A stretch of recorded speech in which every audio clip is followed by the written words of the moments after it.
This microphone looks like one of those appliances that zaps you if you don't do the right thing. Well, welcome everyone, and thanks for joining us for our 2024 annual meeting. Let me call this to order. I think everyone should have a copy of the agenda. As you can see, it's a reasonably tight meeting, though it does require your approval on a number of things here. And just logistically, the way this is going to work is that I will walk us through the approval of the minutes, then Adam will come up and go over the slate, at which point we'll look for a motion to approve it, at which point in time you will all enjoy having a new chair, and we will turn the meeting over to let Julie run the rest of this, presuming that you're all just fine with everything that we have set up. Good point. I was going to say something about the vision now, but I don't think I could possibly do anything except damage whatever work Jeffrey just did during the sermon, so I'm going to skip that. With that, let me just go right ahead and move into approval of the minutes, which is noted here after my letter in the annual report. So if there are any questions, observations, or modifications that we need to have made to last year's meeting minutes? Give everybody a second to think about it. If not, could I have a motion to approve the minutes? Bob and Peter seconded. Thank you. All in favor? Aye. We can skip the nays. With that, let me turn it to Adam to go over the nominating slate.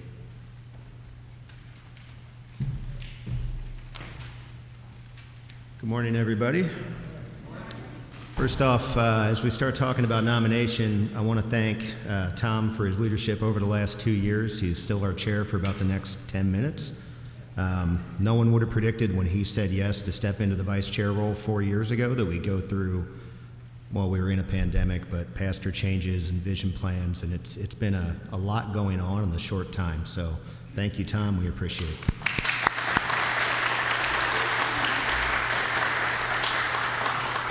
Okay, so with that being said, as everyone knows at WCC, we are a lay-led congregation. As great as our pastors are, this church doesn't work without all of us raising our hands and stepping up and filling our committees. So we have gone through with the nomination team. First, I want to thank the other members of the team. Myself, it was Connie Youngberg. Connie, are you? I didn't see Connie today. Hillary, Brad, and Andrew. So thank you guys for all your work over the past 4 or 5 months. This year, we actually had a pretty smooth flowing. We got a lot of our roles filled in record time. We do still have a few openings that I'll talk about here in a moment. Everyone's got the handout in front of them. I'm not going to go individual by individual through this, but thank you all from the bottom of our hearts to everyone who has said yes to step up and step into these new roles. I do want to call out Dan Schellenbarger has stepped in to serve as our vice chair. The way our congregation works, he'll be vice chair on exec for the next 2 years, getting indoctrinated into how everything rolls, and then once Julie steps down from chair, he will be our next chair. Dan is playing golf in North Carolina, so he's already one step ahead. He knows how this works. Excellent. We do have a couple roles still open that I do want to call out, and we don't have to wait until this meeting next year to fill it. We do need someone on the design and environment team. Connie Youngberg is also co-chairing that, so if anyone's interested in design and environment as we decorate the sanctuary for Christmas, as we do the flowers and everything outside in the spring, and as the seasons change, as we go through baptisms and all that, that's an integral part of this. So if you're interested in that, I can have someone raise their hand now and you're in, or just let us know, think about it, and we'll go from there.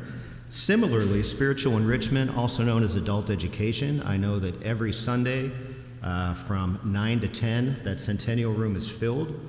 Right now, Stuart has thankfully said that he would step up as one of the co-chairs. We do need a second co-chair there, and folks, that doesn't happen if we don't come together and lead these groups. So everyone who enjoys spiritual enrichment, if you want to see that continue, we need someone else to step up with Stuart. Does anyone want to volunteer now? Okay, we're going to keep on you, but. So with that being said, the other open roles that we kind of pushed to the back, 'cause we're working on filling all the other groups, is the nomination committee. Myself and Connie are terming out. We will have Hillary, Andrew, and Brad continuing. In addition, Erica Christensen and Bob Baker have agreed to step in there. I've got several names in mind that we'll be reaching out to fill that nomination committee. It doesn't start until next January when we start the next cycle, so be prepared for that. Any questions that I can field from the congregation? Otherwise, we will make a motion to accept the slate as posted. Okay. I can do it. Motion to pass the slate? See, Peter, second? Back there, Bob? Okay. Thank you, everybody. Oh, sorry. That's why I'm not sure.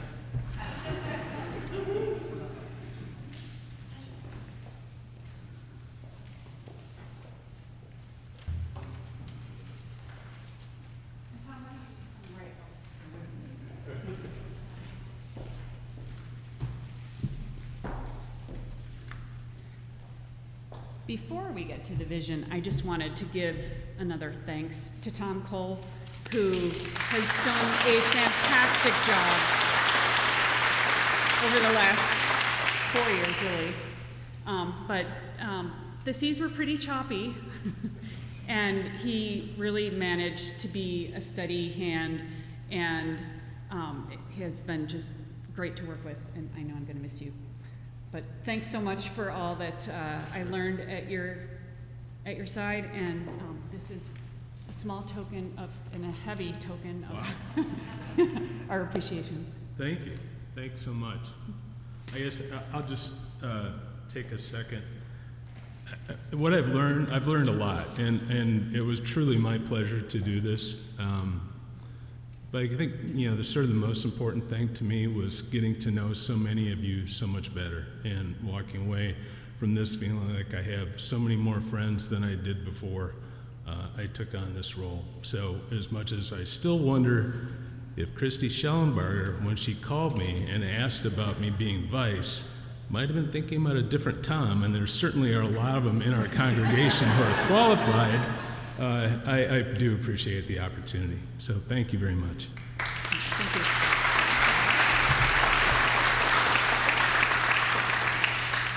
All right, on to our vision. So I just wanted to note that it was Dan Schellenberger who suggested that we take on a new strategic planning or visioning process, and he's now vice chair. So let that be a lesson. Jeffrey did such a lovely job of talking about our visioning process over the last 2 years, and it's really crazy to me to think that we have finally come to the finish line. So it's track season at our household, and we spend a lot of time at track meets, and I was watching Carly run last week, and she's so embarrassed. But it occurred to me that we've been going over all these hurdles, and the finish line was right there, and that was so exciting. I feel so great about where this congregation is right now and where we can go. And you've heard from many of the other people in the congregation about why they're in favor of the vision, and I think that I'd like to have a motion to go ahead with it so that we have a mandate. Fleury? All right, all in favor? Aye. Opposed? Excellent.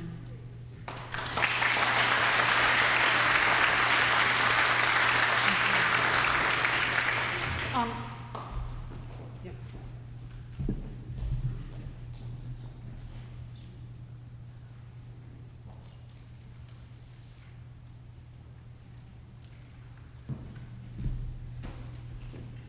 Jeffrey has provided wise guidance over the past 2 years, and he said, what about questions and comments? And so I open up the floor now for questions and comments on the vision.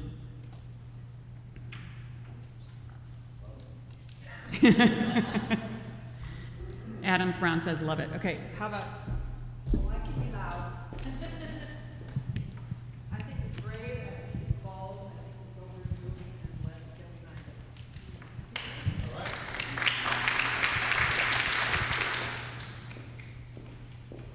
Just an additional word of thanks to everyone whose name is appearing on that screen right now.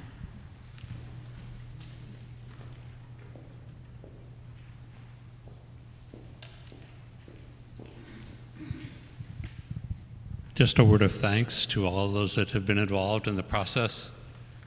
When Leslie and I came into the church, we came into the church for our family and our children in particular. And I think it's bold in terms of what we're doing and moving in the direction for our children. My one hope in addition to the plan is that we will staff and support a director of youth ministries. Thank you.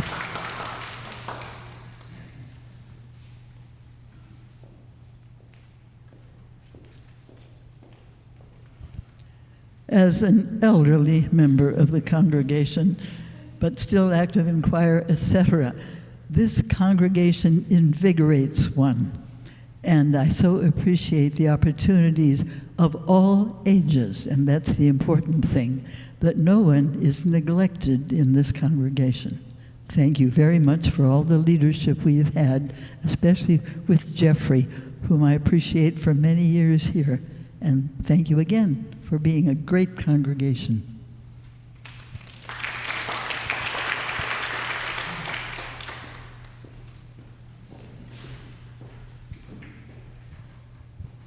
I don't get the mic too often, but I have to say this because I've been in a lot of churches and I've never seen a committee work so well in so many difficulties and think something through so clearly in such an open process and come up with really a brave vision. So I just want to commend you, but the whole church, because you were all had an opportunity and most of you were very involved. And the other thing I want to say to you is that the big part now really begins. You'll have to step up. You're going to be fine. This vision is going to help you as you look for your new pastoral leadership, because no pastor wants to come to a church where they've got the big Superman or Messiah on their chest and feel like they have to save the church and come up with a vision. But anyone coming here will go, this church knows where they're going, and it's the kind of church I want to serve. So you've got a big one-up in your search, so I want you to hear that and value that. But then you need to back it up and step up, fill these positions, but there's going to be new ways of thinking that will require new people who feel a call from God. So be listening to the Holy Spirit, because it might be speaking to you.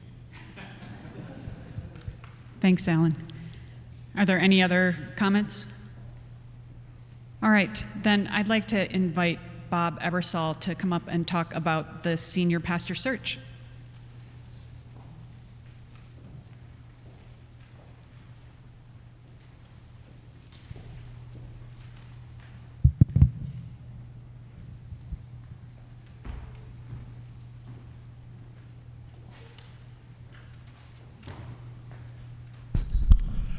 Good morning, everyone. First thing, could I ask the other members of this committee to please stand and come on. There's Brad, there's Stephen, there's Annie Kay.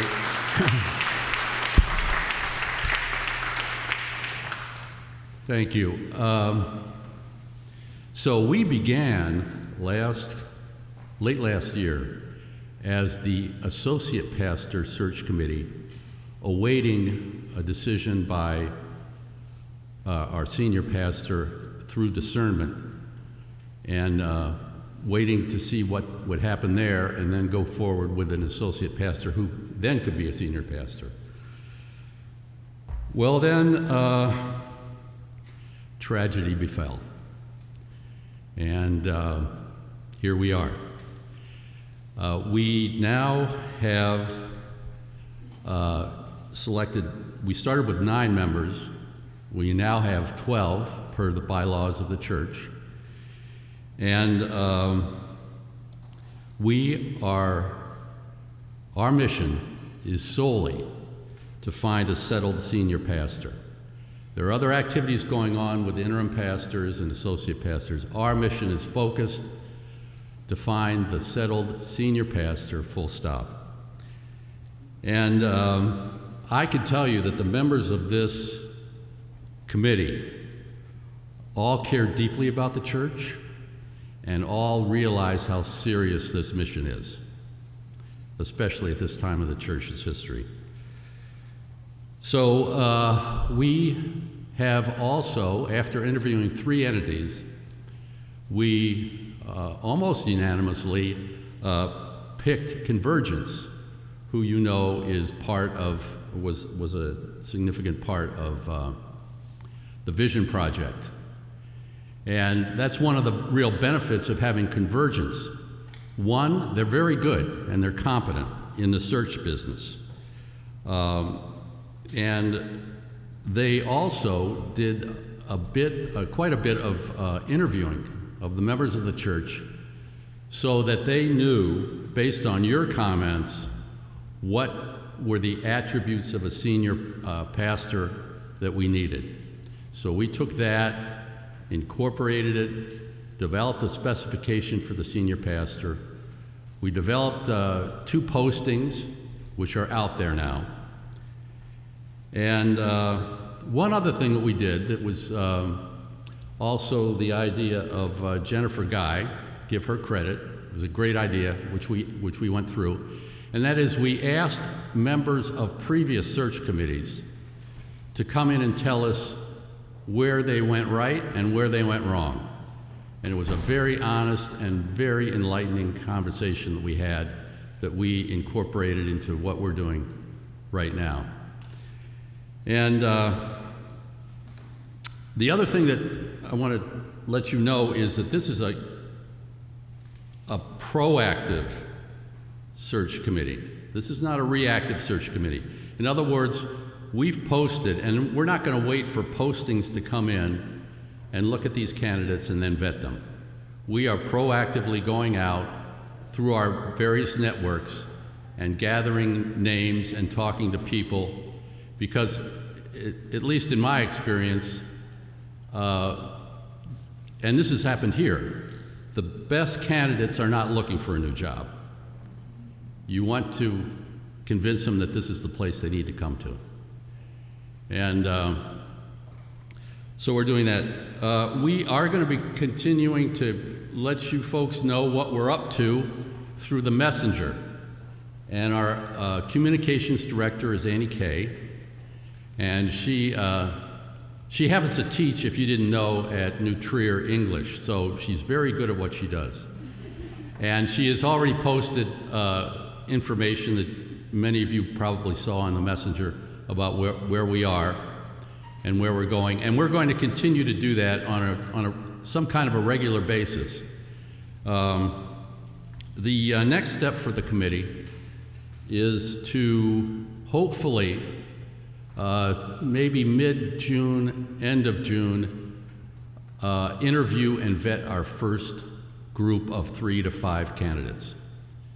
And then we'll go from there and hopefully get more. The more the merrier. And that's the name of that tune. We're very serious, we're very dedicated, and we want to get this right because we know how important it is. And any questions and concerns that you have, please tap me on the shoulder, let me know, or anybody in the committee. We'd love to hear from you. Thanks.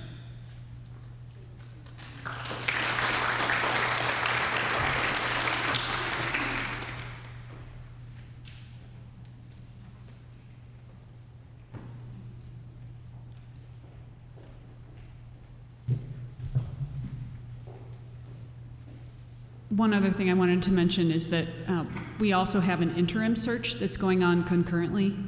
That group that is talking to candidates includes the exec committee and our HR team. We've had some excellent conversations, and we're very hopeful that these, both the interim senior pastor and interim associate pastor will be filled fairly soon. So keep us in your prayers. Keep us all in your prayers. Harry Grace was going to say a few words about the sesquicentennial. That's my word, sesquicentennial. Yeah. Because I can't get it out. What do the following have in common? Lawyers, sisters, porcelain, horses, an underground education, and a church. The Chicago Bar Association, Delta Gamma Sorority, Kohler, the Kentucky Derby, the Colorado School of Mines, and Lindsborg, Kansas Covenant Church. They are all celebrating. Their sesquicentennial. I could have said that. So. And yes, the Winnetka Congregational Church is celebrating its 150 years of faith and service to its members and its community. There have been and will be stories of the past that connects us to our present and lead us to our future. You will have read stories so far about early and present buildings that have housed and supported this congregation. And thanks to the fine memories of Betty Carble, the importance of music to our worship and fellowship experiences have been shared with you. These stories will continue through the spring and summer. There will be renewed links to our past, such as the installation of an updated digital carillon unit that will record the original carillon chimes that used to play from the church tower. The new unit can chime selections from extensive catalogs of traditional and contemporary tunes. Finally, the 150th Committee is planning September celebrations for its members and the community at large. WCC are the initials for the Winnetka Congregational Church, though some people think they actually stand for Winnetka Culinary Church, which means there will be food delights as part of the September celebrations. Details about events will be rolled out in the future, and to borrow the title from Gary the Pacemaker's cover of a 1960s song, "See You in September." Now you all have homework. Go home and say Sesquicentennial 3 times after 2 beers or a glass of Cabernet. Good luck.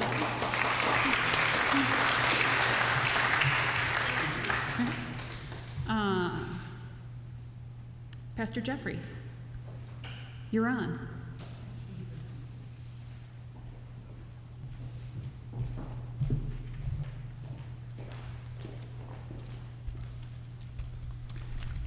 I know you've already heard me once,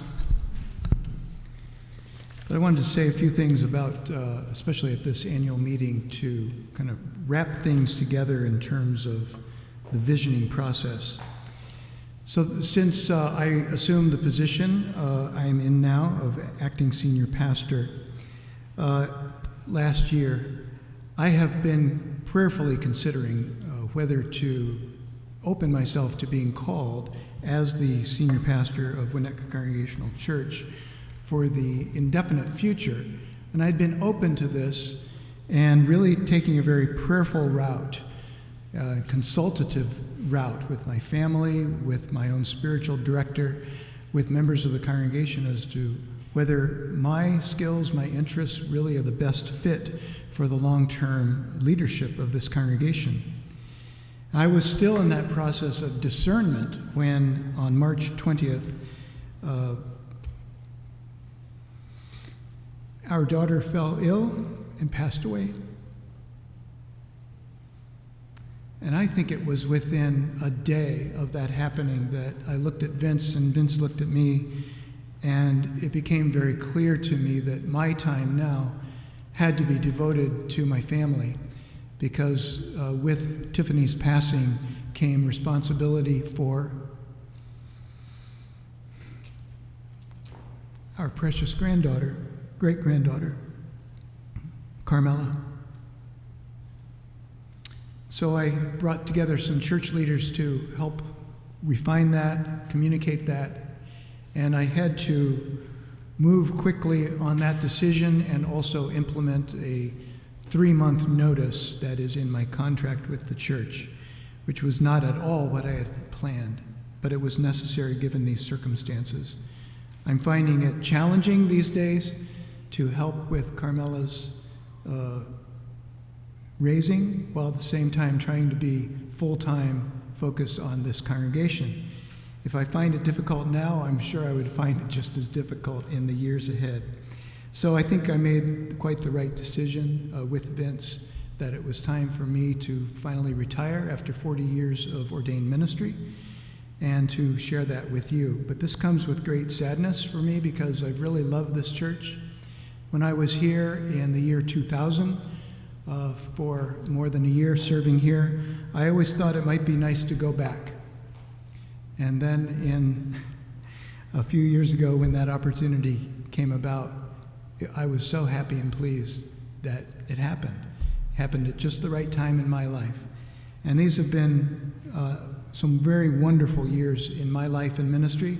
I know I speak for Vince when I say how warmly welcomed we have been in this congregation and how much at home we are here.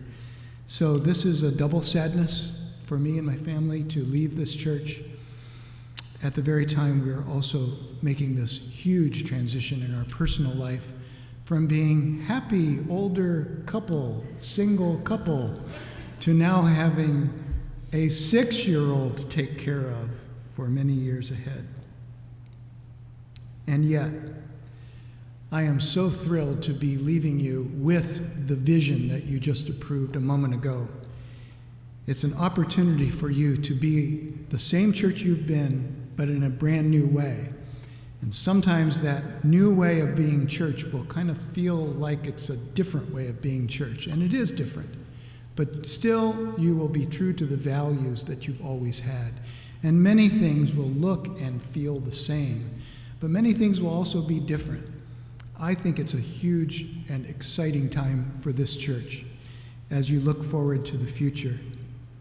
Speaking of pastoral leadership in the future, this is an opportunity for you, even as you say farewell to me at the end of June and to Alan at the end of July.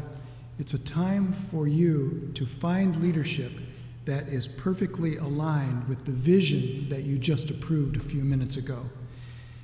It's not that Alan and I couldn't have helped you implement that vision, but this gives you the chance to find just the right person who's maybe a little less encumbered with the past, as Alan and I are. I mean, is there anything more historic than Alan and me around here?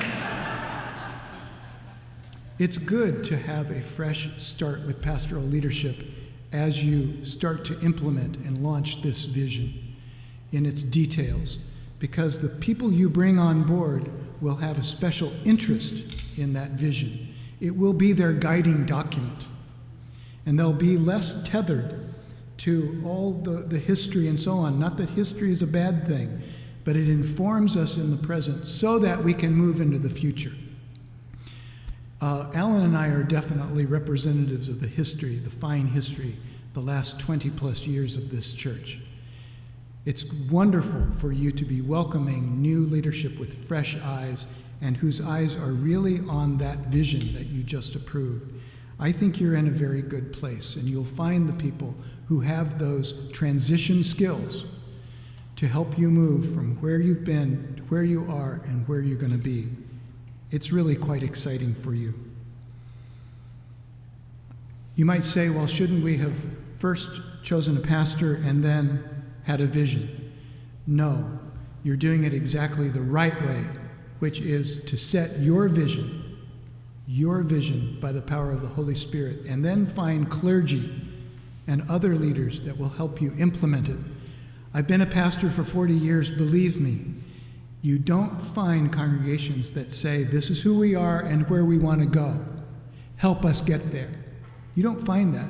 Most of them say, we don't know what to do. Do you have any ideas? You've just passed this vision that says, this is where we've been, it's where we are, and we have an idea of what the future is for us. That's exciting to your pastoral candidates because it is so rare. And it gives you the opportunity to find just the right people with the right skills and the right future timeline, which neither Alan nor I would have had much had we even stayed here, right? Just the right future timeline to get you from where you are to where the vision says you might be by God's grace. It speaks to your strength as a lay-led congregation that you've adopted this vision. You might think that this vision was my vision. It was not. It was not. Yes, I participated in the process. You will see 1 or 2 fingerprints of Jeffrey Phillips on this vision. You'll say, that sounds like Jeffrey. That's okay. But my fingerprints are pretty light on it. I suggested some of the things early on, gave some examples, and then I stepped back, not from the process, but from speaking my vision. Because I knew that if this vision is going to be implemented, if it's going to be successful, it needs to be your vision. And there were some things that went in there, and I thought, well, I wouldn't have said it that way, and maybe I wouldn't have said it at all, but I had to realize it is not my vision, it's God's vision, your vision for this church. So I stepped back from the actual editing and the details of it. And there were some things that I thought were brilliant that other people took out. Can you imagine? But that's how it should be. This is your vision. It's your path forward. It's bold and it's wonderful because it's relevant to the world in which we live. This church has challenges. Every church has challenges. Here we are in the 1/4 of the way through the 21st century. But you also have abundant strengths. I have never served a congregation of such wonderful human beings. And I'm not saying this just because you pay my salary. There's a reason I came back here in 2017. It's because I had a great experience when I was here in 1999 and 2000. And I thought this would be a great place to end my career. And it has been. I'm so grateful. You have people, you have financial resources, you have this great physical complex, building and campus.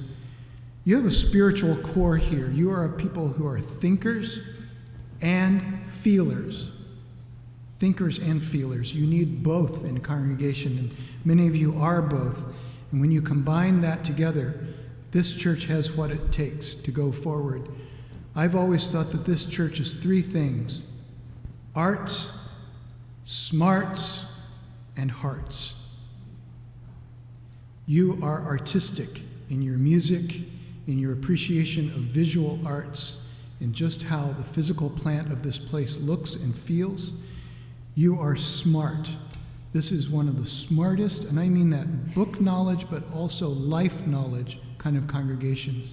You are very strong that way. And hearts, you are feelers in addition to thinkers. And when this congregation comes together on a common project, as it does so often, I just stand back as one of your pastoral leaders and say, thank you, God, that there are people like this in the world who know that their institution has power and can make a difference in the community and in the world. It has been such a privilege to serve you here once again since October of 2017. I thank you for your friendship and partnership in ministry. Vince and I, and now Carmela, Vince and I, have felt your love and support all these years. What a wonderful way to conclude my 40 years in ordained ministry.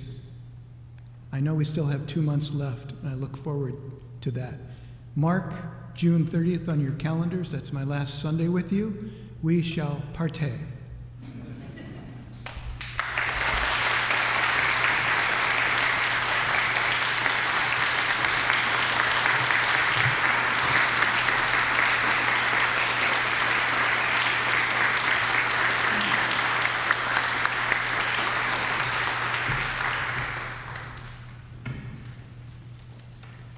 Are there any other comments before we adjourn? I'm